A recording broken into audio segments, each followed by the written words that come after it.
So we're river mile 36.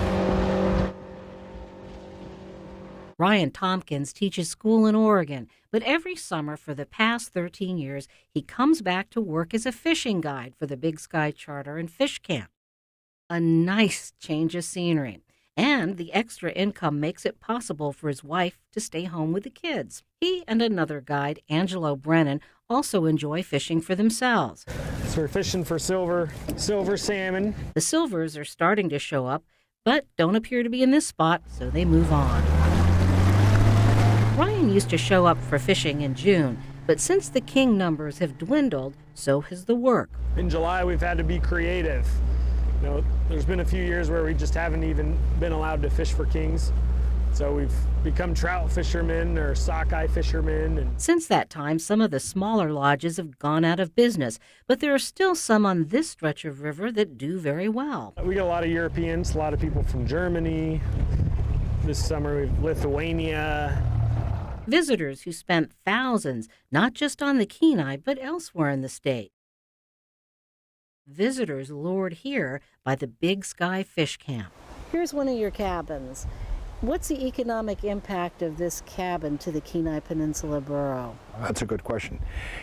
It's significant. We pay property tax, we pay sales tax to the borough. Joe Connors pays the borough about $15,000 a year in taxes, and the borough just raised the valuation on his property by $80,000. Aside from the Hacienda Happy Jose, Joe Connors has 8 cabins in all. Keep it up, girls! One group of guests has just come back from a trip on the river, so there are lots of sockeyes to deal with. Joe Connors runs a pretty tight operation. Next, the salmon go on display. A California hospital administrator who brought both friends and family made quite a haul. Plenty of salmon and lots of good memories. Next, Joe's crew cleans the fish and fillets them. The salmon will be frozen and sent home with the guests so they can continue to enjoy their Alaskan experience.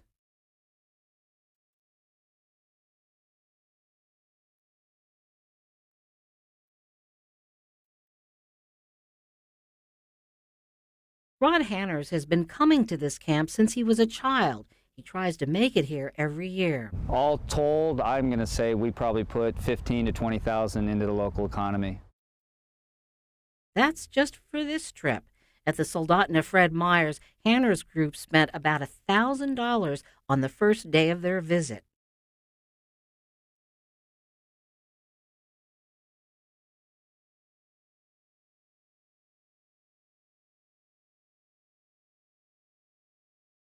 While Hanners is happy to catch the reds, he misses the kings. It worries us totally for the whole fishery because that's the joy that we come up here for.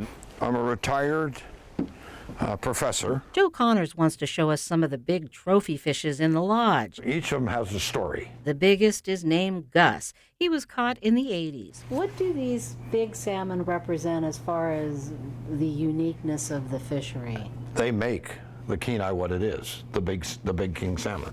Nowhere in the world do you have fish like that. So if the set netters are gone, do you think we'll see kings like these again? Absolutely.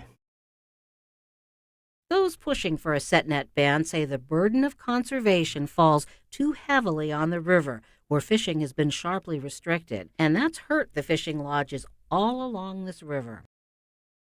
I think the way the Constitution reads is that the resources belong to the people. It doesn't even say what people. It doesn't say Alaskans, doesn't say Americans. It just says to the people. And ultimately the next generation.